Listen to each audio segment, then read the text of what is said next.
जय गुरुदेव। प्रेम न बारी उपजे, प्रेम न हाट बिकाय। राजा परजा जेहि रुचे, शीस दे लई जाय।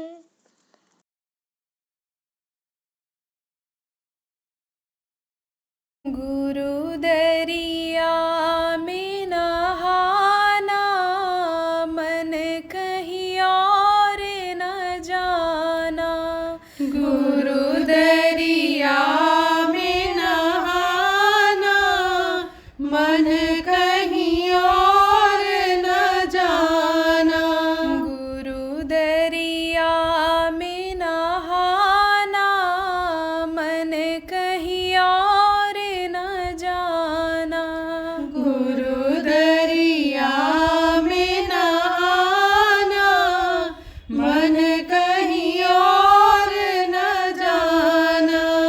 गुरु दरिया का सदा जल निर्मल, गुरु दरिया का सदा जल निर्मल।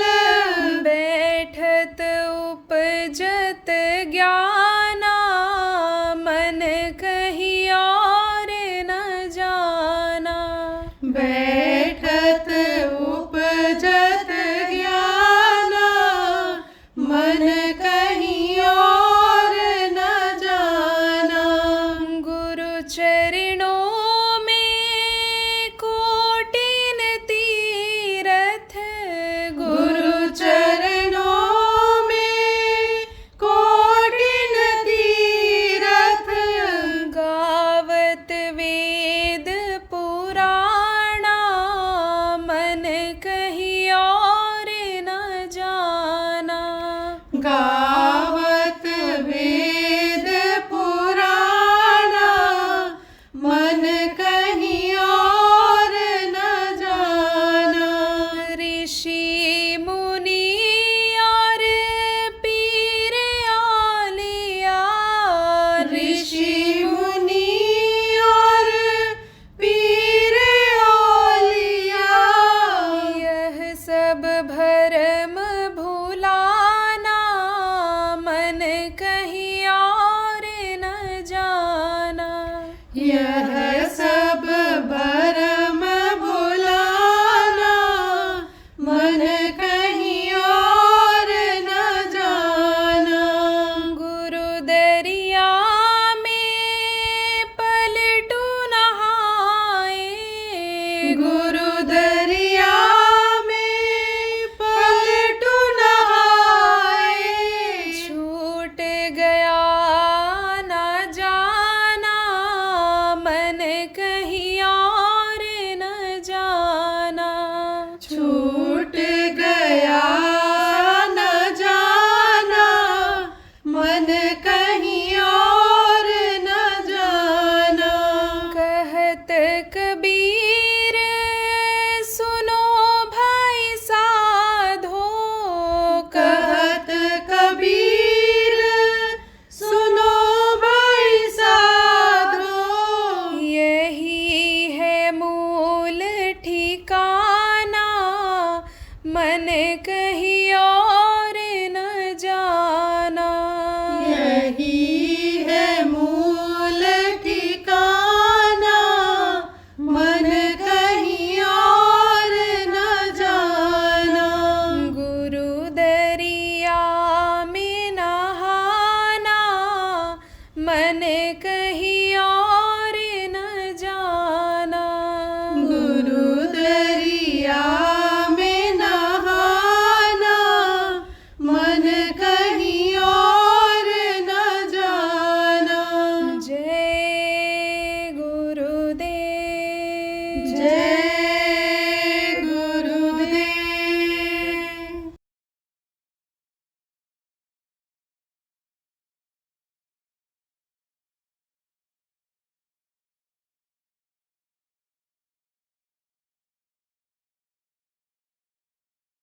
जैसे शरीरों की रील चलती ऐसे कर्मों की रील चलती है।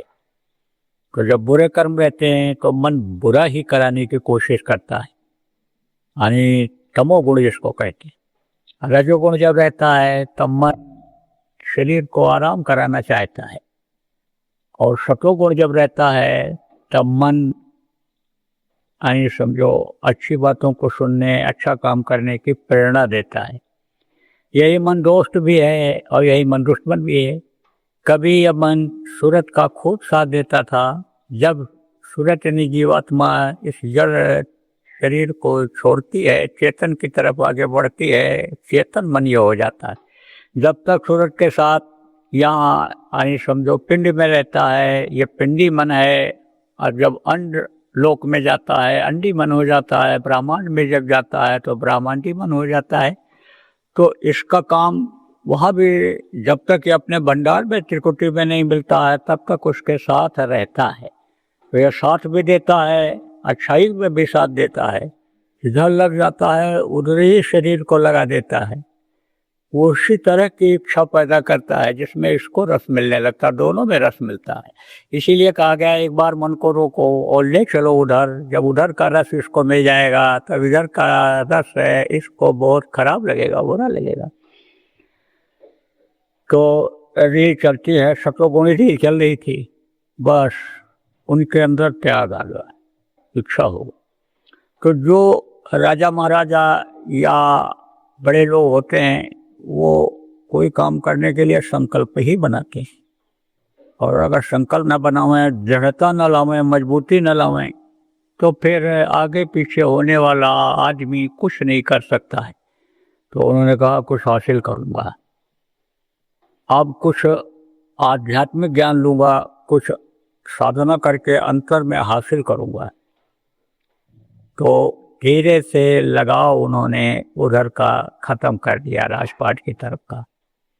और फिर मन में यही बात आ गई, क्योंकि मन में देखो, मन की ये गति है सब लोगों की कि ये जो चीज़ सोचता है जिधर ये चला जाता है उसी तरफ सोचता रहता है, उसी तरफ शरीर को भी ले जाता है। तो उसे एक दिन निकल पड़े और बोले मैं अब योग सीखूंगा। पता लगाए कि किधर जाए, कहाँ जाए, कौन है इस समय पर आध्यात्मिक गुरु, योगी गुरु, योग सिखा दें हमको। तो उस समय पर गुरु गोरक्षनाथ हुआ करते थे गोरखपुर में। लोगों ने बताया कि वो योग सिखा सकते हैं तुमको, वो योगी हैं। तो कब्र में वो योगी, योग का स्थान अलग होता है, योगेश्वर अलग होते हैं, आपको बताया मुनि अलग होते हैं, साध अलग होते हैं, योगी, योगेश्वर और संत ये अलग अलग होते हैं, इनकी गति होती है। स्थान होता है जहाँ तक जो पहुँच जाता है उसका नाम वही पड़ जाता है। जैसे ब्रह्मा विष्णु महेश तक पहुँच जाते थे, वहाँ तक इनकी पहुँच थी नारद की, उनको महर्षि कहा गया, त्रिकालदर्शी कहा गया उनको। तो ऐसे ही यानी स्थान होता है। तो उस समय पर योगी यानी गोरखनाथ जी के, उनके बाद राजा पहुंचा और प्रणाम किया और कहा महाराज हमको आप योग सिखाओ। तो उन्होंने सोचा कि राजा भोगी, भोग में ही सारा जीवन ये बिताते रहे हैं, तो ये योग कैसे सीख पाएगा। सोचा कि योग कोई नहीं सीख पाएगा, कुछ नहीं बोले। फिर दूसरे दिन लगन का पक्का तो राजा था ही, इस चीज का पक्का होता है आदमी, लगन का पक्का होता है कि हम हासिल कर लेंगे, वो चीज उसको हासिल हो जाती है। जो इच्छा कीनी मन माही, हर प्रताप कर दुर्लभ नहीं। और आप तो प्रेमियों गुरु के बंदे हो, आपको तो गुरु प्रताप कर दुर्लभ नहीं, आपके गुरु की दया तो आपके साथ जुड़ी हुई है। जो गुरु ब्रह्मा गुरु विष्णु गुरुदेव महेश्वरा, यानी समझो कि गुरु को ही सब कुछ बताया गया। तो आप ये समझो कि लगन तो थी, लगे रहे, 2-4 दिन लगे रहे। फिर एक दिन पेश हो गए, कहा महाराज हम रहना चाहते हैं आपके पास, योग सीखना चाहते हैं। तो बोले देख राजा, भोग और योग दोनों एक साथ नहीं चल पाएगा, तो उसको त्याग करना पड़ेगा। तो राजा ने कहा बड़ी चीज को पाने के लिए छोटी चीज की कुर्बानी तो हमको भी मालूम है करनी पड़ती है, आप बताइए। तब उन्होंने कहा देख, ये जो राजसी वेश है, राजा लोग क्या पहनते थे, आज की तरह से फैक्ट्रियां नहीं थी, कल कारखाने नहीं थे, नई नई वैरायटी का ये कपड़ा बनने लग गया। तो उस समय पर सोने चांदी के तारों से कपड़े बुने जाते थे और राजा लोग तंदुरुस्त पहलवान होते भी थे। जयपुर में अगर आप म्यूजियम को देखो, और मोटी मोटी अचकने और लंबी लंबी तलवारें रखी हैं राजाओं की। तो सोना चांदी का कपड़ा जो होता, भोजन तो होता ही था, लेकिन वो लोग अब पहलवान बलवान होते थे तो उसको पहनते थे, ताज लगाते थे, हीरों से जड़ा हुआ, बहुत कीमती होता था। तो उन्होंने कहा देख राजा, इसको तो उतार के यहाँ जमा कर दे आश्रम में, और तू लगोटी लगा और कपड़ा तू त्यागियों का पहन और तुमड़ी ले ले। तुमड़ी किसको कहते हैं? लकड़ी का ऐसे बनाते थे लोग, जैसे इस समय पर कमंडल बनाते हैं, लोटा बनाते हैं, इसी तरह का ऐसे गड़ुआ जिसको कहते हो, वैसे इसी तरह का रहता था, पकड़ते थे उसको। नहीं जो बना पाते थे तो ये जो लौकी होती है उसी तरह की गोल लौकी होती है, उसको काट कर कैसे बना लेते थे। तो बोले इसको तुमड़ी को उठा। तुमड़ी लेकर जब जाते थे तो मांगते भी नहीं थे, तुमड़ी ऐसे दिखा देते थे और उसी में लोग डाल देते थे, आटा दाल जो भी चीज डालना है, रुपया पैसा जो भी डालना है डाल देते थे उसमें तुमड़ी। तो आप ये समझो, बोले तुमड़ी उठाओ और जाओ भीख मांगो। देखो, छोटापन जब तक नहीं आता है तब तक महानता बहुत दूर रहती है। कालगुता से प्रभु का मिले, प्रभुता से प्रभु दूर, और सीखी चावल ले चली हाथी मस्तक ढोल। आप समझो कि छोटा आदमी बन जाए, छोटी सेवा जिसको कहते हो उसको करने लग जाए, तो अभी अपने मिशन में, अपने काम में जल्दी सफल हो जाए। जैसे मान लो भोजन बनाना है, अब भोजन बनाने के लिए सामान इकट्ठा करना पड़ता है, सफाई करनी पड़ती है, जिसको चौका कहते हो, चौका लगाना पड़ता है, बर्तन अगर रहे तो उसको साफ करना पड़ता है, धोना पड़ता है, और उसके बाद में लकड़ी लाओ और फिर चूल्हा जलाओ, धुआं भी बर्दाश्त करो। और लो गैस से कोई चीज़ बनती है तो भोजन की गर्मी बर्दाश्त करो, गैस की गर्मी बर्दाश्त करो। तेल में कोई चीज़ बनाते हो तो आँखों में लगेगा, यानी नाक में भी उसकी यानी खुशबू ज़्यादा जाएगी, तो पसीना तो बहाना पड़ेगा। तो जो छोटा काम यानी छोटे स्तर से करता है वो सब काम कर लेता है। और किसी को कह दो चलो तुमको भोजन बनाना है तो नहीं कुछ होगा, तो बस खोलते हुए तेल में पूरी ऐसे सीधे सीधे डाल देगा। क्या पता उसको कि सीधे डालते हैं कि उसके किनारे से डालते हैं, पकौड़ा को ऊपर से ये से डाल देगा और तेल छलकेगा तो बदन पर पड़ जाएगा। तो नहीं सीख पाता, कहता कठिन है, भाग जाता है। लेकिन लगन जब होती है और छोटे स्तर से जब काम करता है तो आदमी उसको सीख जाता है। जान कर अनजान हो सोई है ज्ञानी, और कोई आग हो तो आप हो पानी। अगर जानते भी हो लेकिन और सीखना है तो अनजान बन जाओ। जब अनजान बन जाओगे तो उसको जितनी जानकारी है, यानी जो सिखाता है बताता है, वो आपको पूरी की पूरी दे देगा। और अगर वो ये समझेगा हमसे ज़्यादा जानकार है, तब वो नहीं बताता है कि हमारी कमी उजागर हो जाएगी, हमारा जो मास्टर का दर्जा है, मिस्त्री का दर्जा है, वो नहीं रह जाएगा। और जब इसके अंदर अहंकार है, ये नहीं सीखना चाहता है, ये नहीं जानना चाहता है, ये खुद अपने को बहुत ज़्यादा यानी योग्य समझता है, तब उधर से उनका ध्यान हट जाता है। जय गुरुदेव। परम संत बाबा उमाकांत जी महाराज के आगामी कार्यक्रम की सूचना के पश्चात सत्संग पुनः प्रसारित होगा। जय गुरुदेव। शिवरात्रि के अवसर पर बाबा जय गुरुदेव आश्रम उज्जैन में सत्संग कार्यक्रम होने जा रहा है। 33 करोड़ देवताओं में शिवजी कौन है? उनसे हमको क्या मिल सकता है? वे रक्षा कैसे करेंगे? किस तरह का पूजा पाठ करके उनसे दुनिया की चीज़ें मिलेंगी? नीचे लिखे कार्यक्रम के अनुसार सत्संग में बाबा उमाकांत जी महाराज बताएंगे। आप सपरिवार आइए, अवसर का लाभ उठाइए। कार्यक्रम 14 फरवरी 2026 सायं 3 बजे से 15 फरवरी 2026 प्रातः 5 बजे से सुमिरन ध्यान भजन, तत्पश्चात सत्संग। जय गुरुदेव। तो आप समझो प्रेमियों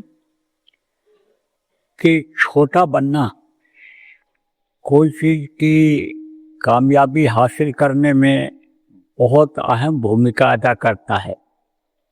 तो उठा लिया उन्होंने कमंडल और निकल पड़े भीख मांगने के लिए अपने ही राज्य। जो जाए देखे, राजा को सब पहचानते थे। राजा का काम क्या होता है कि एक गद्दी पर बैठ करके और ऐश करो। राजा घूमता है इधर उधर, तब उसके अंदर सेवा की भावना रहती है। रात रात में घूम करके और चोरों को आप देखो कि सही कर दिया किसने। यानी जो पीछे राजा हुए हैं आपके इतिहास, इनका भरा पड़ा हुआ है। तो आप ये समझो कि प्रजा के बीच में जाते थे, प्रजा के बीच में रह करके उनकी तकलीफ को सुनते थे। कोई काम हो तो वहाँ रह करके और उसको पूरा कराते थे, तो प्रजा राजा को खूब अच्छी तरह से पहचान जाती थी। जैसे कोई परिवार का आदमी है, कपड़ा ना भी पहने रहे और रहे 24 घंटा अधिकारी के बीच में, कर्मचारी सहयोगी के बीच में, मजदूरों के बीच में कोई रहेगा तो पहचान तो जाएगा ही जाएगा। तो राजा को तो लोग पहचान जाते थे। तो जहाँ एक पैसा देने को वहाँ एक आना देते थे कि भाई इन्होंने हमारी बहुत परवरिश किया, इन्होंने हमको आने समझो कि किसी लायक बनाया, समझाया, बताया, ऐसा वातावरण किया और यह सब व्यवस्था दी कि जिससे 4 पैसे की आमदनी हो रही है। आप ये समझो कुछ लोग ऐसे होते हैं कि जो बताते, सिखाते या पढ़ाते हैं मास्टर जी लोग, अब इस हिसाब से पढ़ाते हैं, इस हिसाब से पालन पोषण करते हैं, इस हिसाब से शिक्षा देते हैं कि शिक्षा लेने वाला, ज्ञान लेने वाला काबिल हो जाता है। एक प्रिंसिपल साहब थे स्कूल के और एक मास्टर साहब थे। किसी काम से दोनों लोग गए दफ्तर में, तो बड़ा अधिकारी के पास लोगों ने कहा साहब आपको तो वहाँ जाना पड़ेगा, बड़े अधिकारी के पास। अब वो बड़ा अधिकारी के पास जब पहुँचे तो आप ये समझो कि वो अधिकारी उठ करके आया और मास्टर साहब का पैर छुआ पहले। और जब मास्टर साहब ने कहा प्रिंसिपल साहब, तब उनकी तरफ हाथ ऐसे ऐसे बेमन से बढ़ा करके, और जिसको कहते हैं औपचारिकता पूरी किया, यानी फॉर्मेलिटी जिसको कहते हैं, फॉर्मेलिटी पूरी किया। तो जब उधर से यानी उसी को करना था, काम सब कर दिया, लौटे जब उधर से, तब प्रिंसिपल साहब मास्टर साहब से कहे, आई तुमको इसने ज़्यादा सम्मान दिया, आपका पैर पहले छुआ, आपको तवज्जो ज़्यादा देता था, बात तो करता था लेकिन आपको महत्व ज़्यादा देता था, और हमको तो उसने बस केवल जैसे फॉर्मेलिटी पूरी की जाती। तब उन्होंने कहा मैंने उसको अपने बच्चे की तरह से पढ़ाया, अपने बच्चे को जैसे पढ़ाता था ऐसे ही मैंने उसको पढ़ाया, इसलिए वो मुझसे ज़्यादा प्यार करता था। तो आप ये समझो कि किसी का दिया हुआ ज्ञान भूलता नहीं है, शिक्षा भूलती नहीं है और हृदय में वो बस जाता है। हम लोग आज भी याद करते हैं उनको जो संकट का काम सिखाए, नहीं भी रहे लेकिन जिन्होंने नामदान दिलाया, आज कभी उनकी भी याद आती है कि देखो इन्होंने नामदान दिलाया और लग गए चीटा की तरह से। चीटा किसको कहते हैं? अरे ऐसे पकड़ लेता है जब खाल को, तो पकड़ के खींचो तो बीच से टूट जाता है कमर से उसका एक हिस्सा, और लेकिन दूसरा हिस्सा लगा रहता है, जल्दी छोड़ता नहीं। इसीलिए कहा गया कि जो लक्ष्य बनाओ किसी को पढ़ाने का, समझाने का, बताने का या सीखने का, उसको लगन के साथ और उसको पूरा करो। जैसे नामदान लेते हैं लोग और आप समझाते हो, तो यानी नहीं भी समझता है तो लगे रहते हो, तो वही फिर आपका साथी बन जाता है, साधक बन जाता है, सेवा भी करता है। क्योंकि जो भजन करता है वो सेवा भी करता है। जो भजन नहीं करेगा, गुरु को नहीं समझ पाएगा, गुरु वचनों को नहीं समझ पाएगा, संगत को जो नहीं समझ पाएगा, सत्संग को जो नहीं सुनेगा, तो थोड़ी देर के लिए तो भक्ति आएगी, लेकिन वो फिर खत्म हो जाती है। तो कहा गया भक्ति भाव बाधो नदी, शरीर उमर गहराए, और सरिता वही सराही है जो जेठ मास ठहरा।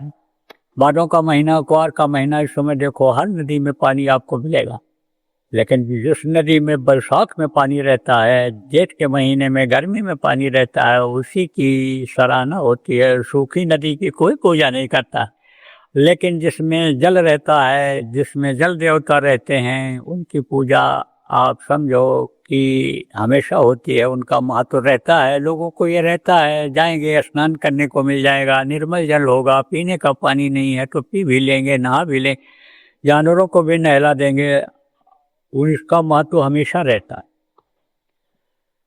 तो राजा जाता था तो लोग डाल देते थे, ज़्यादा देते थे।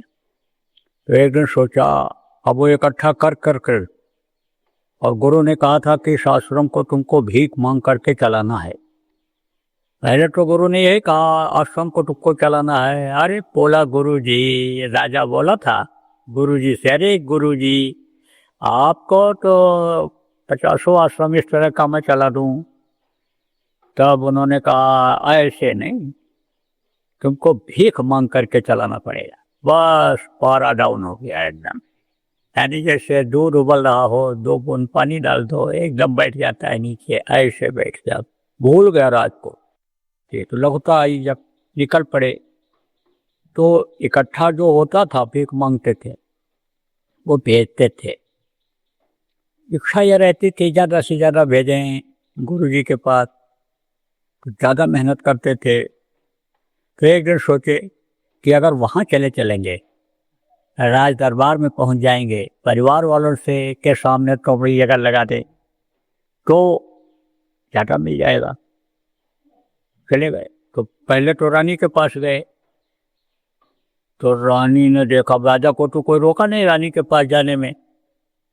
राजा को किसी भी वेश में रहे, राजा वेश बदल करके बाहर जाते हुए थे प्रजा का हाल चाल लेने के लिए, निकलते थे दूसरे दरवाजे से और आते थे मेन गेट से। तो आप ये समझो कि आते थे मेन गेट से, तो राजा को कोई रोकता नहीं था।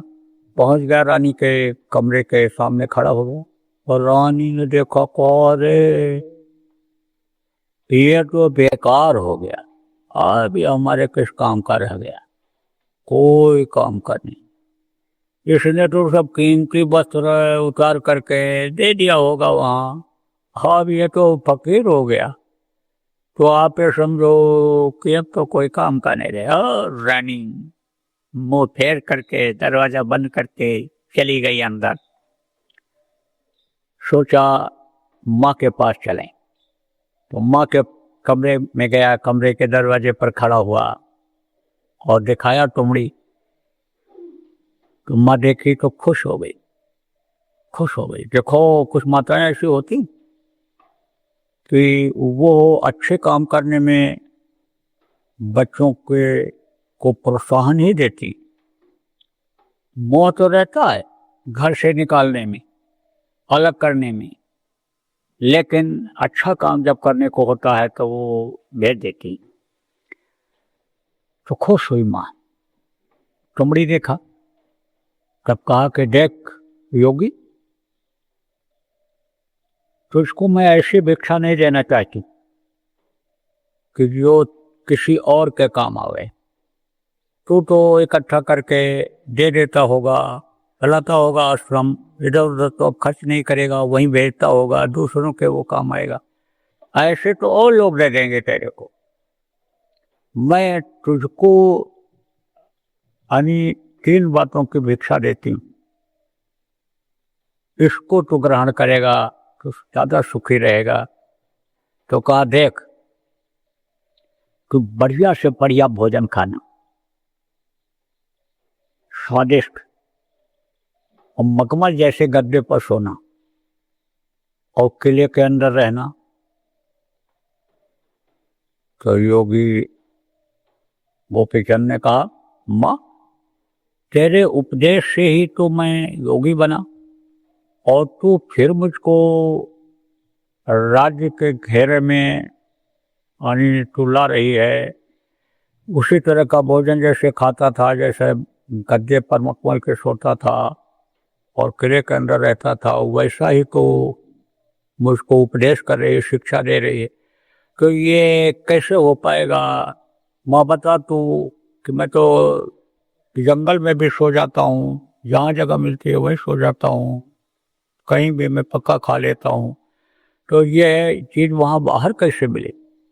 और जब आपके उपदेश से मैं योगी बना तो मैं भोग के लिए यहाँ पर कैसे आ सकता हूँ? तो मैंने कहा, देख योगी, तू मेरी बात को नहीं समझा। देख, जिस काम को तूने अपनाया है, भजन के लिए, योग के लिए तूने लक्ष्य बनाया है, खूब करना, गुरु के आदेश का पालन करना। जो आदेश तेरे को गुरु ने दिया होगा, ये दिया होगा आदेश कि जा भिक्षा मांग, तो उसका पालन करना। लेकिन जब उससे समय मिले तो तू खूब भजन करना, खूब ध्यान लगाना, और जब खूब भूख लगे तब तू खाना। तो खूब भूख लगेगी, सूखी रोटी मिल जाएगी, ठंडी रोटी, बासी रोटी जिसको कहते हैं, मिल जाएगी, तो तेरे को वो पुआ, पकौड़ा, माल जिसको कहते हैं भोजन में, उससे ज़्यादा स्वादिष्ट लगेगा। और खूब भजन करना जब करके, जब खूब नींद आने लग जाए तो तू फिर वहीं सो जाना। तो वहाँ पर अगर कंकड़ पत्थर भी होंगे तो तेरे को मखमल जैसे गद्दे का ही आनंद देंगे, क्योंकि खाने के बाद और सोने के बाद किसी को पता नहीं रहता है कहाँ सोए हैं। नींद उसकी भी पूरी होती है जो जमीन पर सोता है, और जो मोटे डल्लपिरों पर सोता है, नींद उसकी भी पूरी होती है। दोनों तरोताजा होकर निकलते हैं। देखो, समझो आप बात को। कहा कि तू खूब जब नींद लगे तब सोना, और गुरु की जो मर्यादा है, जो किला है, उस किले के अंदर रहना। तू योगी है, और योगी की तरफ ज़्यादा ध्यान माया का जाता है, चाहे माँ हो, माँ के रूप में माया हो, चाहे लड़की के रूप में माया हो, चाहे पत्नी के रूप में माया हो, चाहे जो भी औरत हो, तेरे तरफ ध्यान ज़्यादा जाएगा। इसलिए तू उनसे होशियार रहना, तो गुरु के वचनों को याद करते रहना। जो तेरे गुरु ने सिखाया है कि खान पान सही रखना, चाल चलन सही रखना, तो इन बात का तो ध्यान रखना। या अब तुझको कोई नहीं हरा पाएगा, ये चीज़ मैंने तुझको दे दिया, अब मेरा कोख से पैदा हुआ बेटा योगी बन करके दिखा देगा, कुछ हासिल कर लेगा। तो कहने का मतलब प्रेमियों यह है कि ये जो भी दृष्टांत हैं ये शिक्षात्मक हैं। इनको सुन करके एक कान से दूसरे कान से निकाल नहीं देना चाहिए। उस तरह से जैसे इन लोगों ने किया, योगियों ने किया, राजा महाराजाओं ने किया, जिस तरह से संतों ने काम किया, उस रास्ते पर साधकों को, प्रेमियों को चलने की जरूरत है। जय गुरुदेव। शिवरात्रि के अवसर पर बाबा जय गुरुदेव आश्रम उज्जैन में सत्संग कार्यक्रम होने जा रहा है। 33 करोड़ देवताओं में शिवजी कौन है? उनसे हमको क्या मिल सकता है? वे रक्षा कैसे करेंगे? किस तरह का पूजा पाठ करके उनसे दुनिया की चीज़ें मिलेंगी? नीचे लिखे कार्यक्रम के अनुसार सत्संग में बाबा उमाकांत जी महाराज बताएंगे। आप सपरिवार आइए, अवसर का लाभ उठाइए। कार्यक्रम 14 फरवरी 2026 सायं 3 बजे से 15 फरवरी 2026 प्रातः 5 बजे से सुमिरन ध्यान भजन, तत्पश्चात सत्संग। जय गुरुदेव।